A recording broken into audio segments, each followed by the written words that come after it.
Bismillahirrahmanirrahim. Assalamualaikum warahmatullahi wabarakatuh.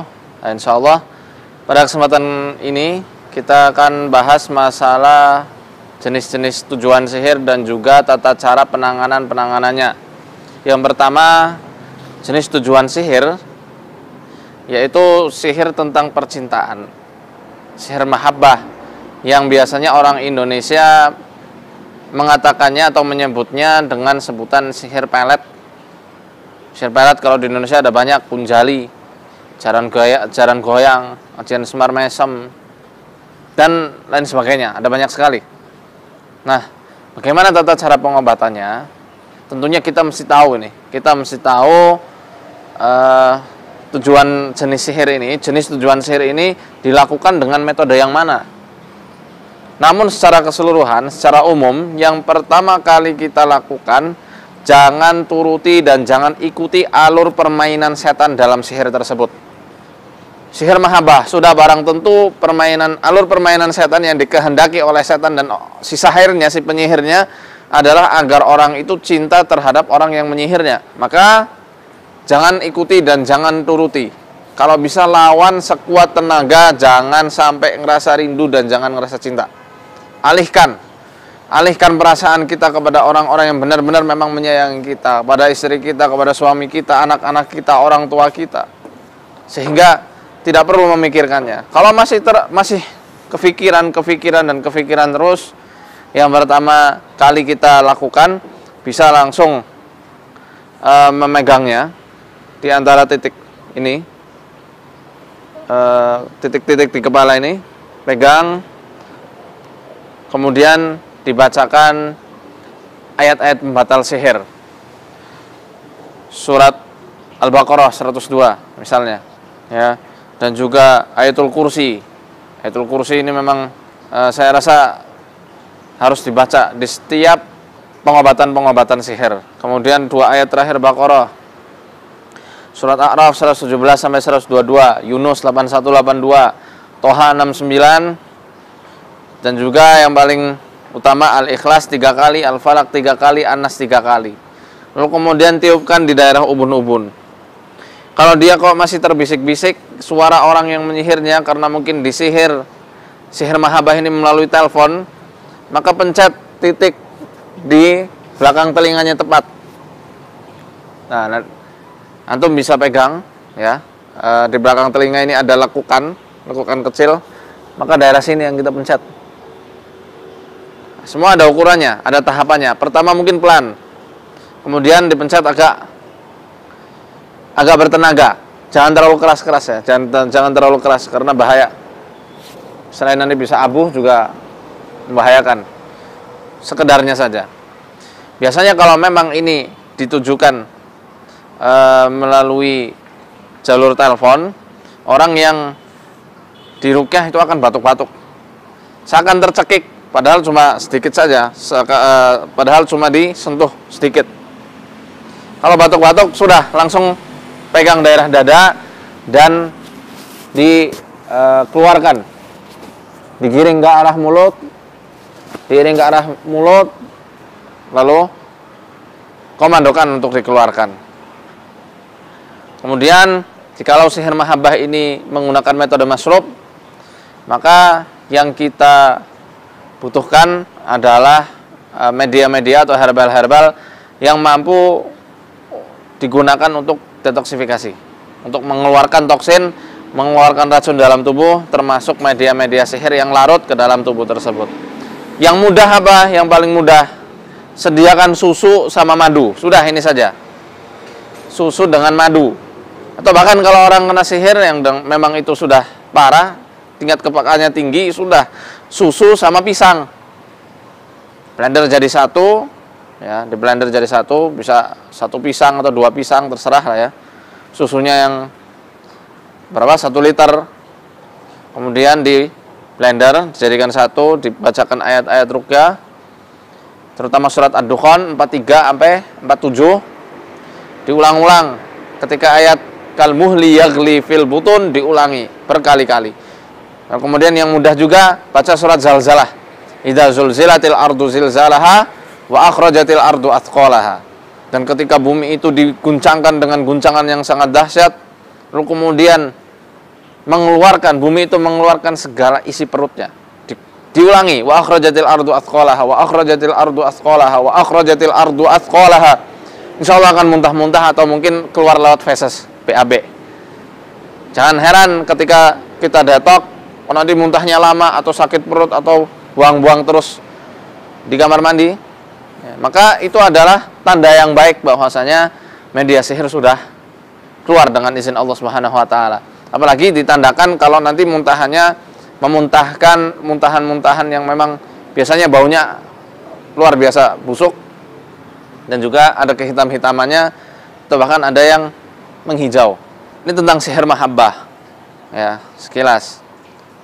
Kalau sihir mahabbah ini juga dengan menggunakan tahyidz, yakni dengan penaklukan sehingga akalnya itu sudah tidak waras ya, sampai lupa anak istri, lupa anak dan suami, maka terapinya dengan memandikan di seperti ini, tanah.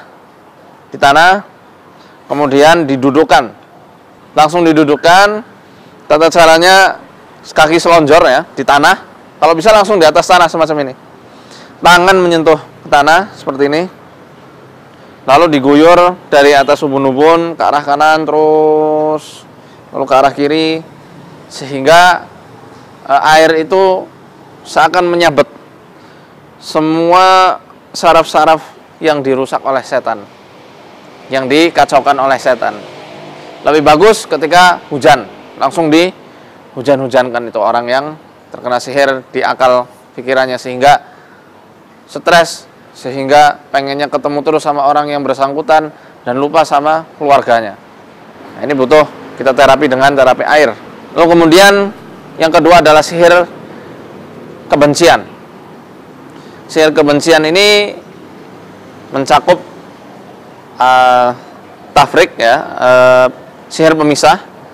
Sihir pemisah atau tafrik ini tidak hanya identik dengan perceraian saja, tidak, karena sihir tafrik ini bisa mengenai orang yang mempunyai hubungan bisnis misalnya, atau orang yang sudah mempunyai kerjasama hubungan kerja, itu bisa dipisahkan dengan sihir tafrik ini. Jadi tidak cuma sihir perceraian saja.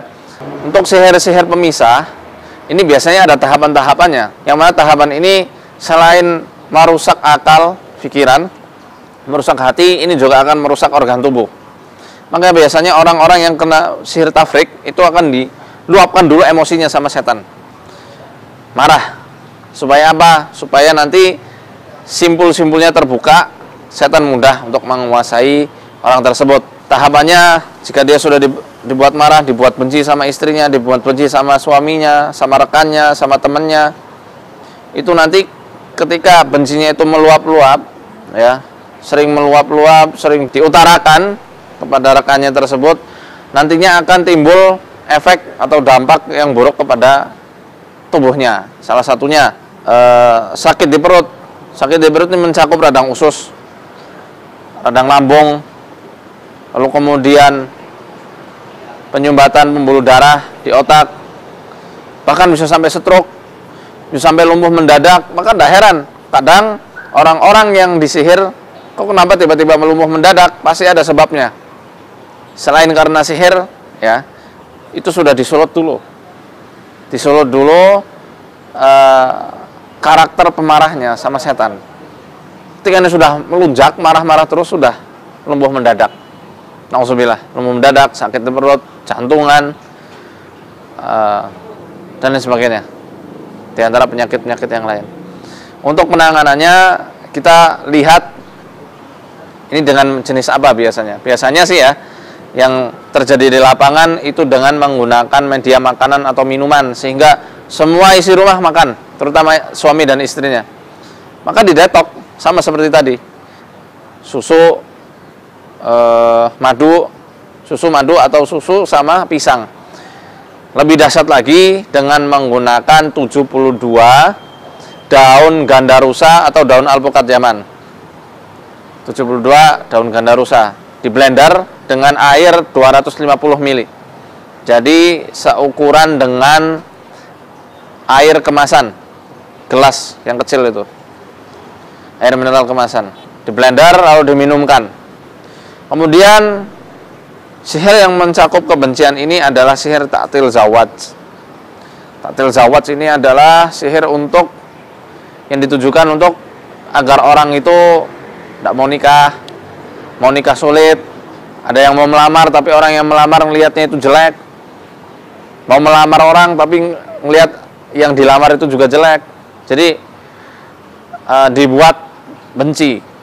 Biasanya ini ada faktor-faktor dendam dari si sahirnya atau si penyihirnya. Karena mungkin cintanya pernah ditolak, maka mungkin dia bersumpah, kamu tidak bakal nikah kecuali denganku, dihalang-halangi. Biasanya metodenya ini bisa menggunakan bunga kantil.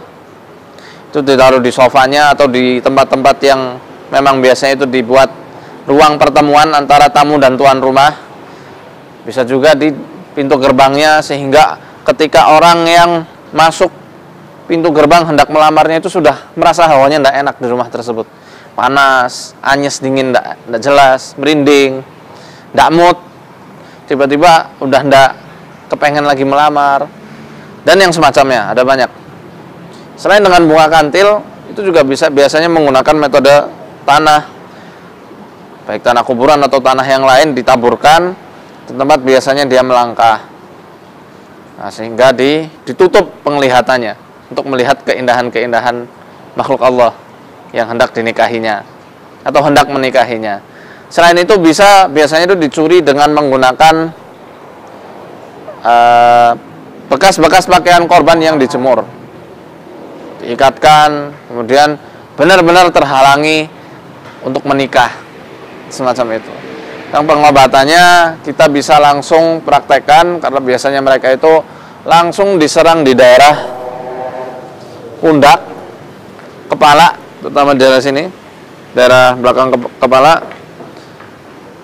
ya, terutama di daerah pundaknya. Taib azanallahu wa iyyakum. Assalamualaikum warahmatullahi wabarakatuh.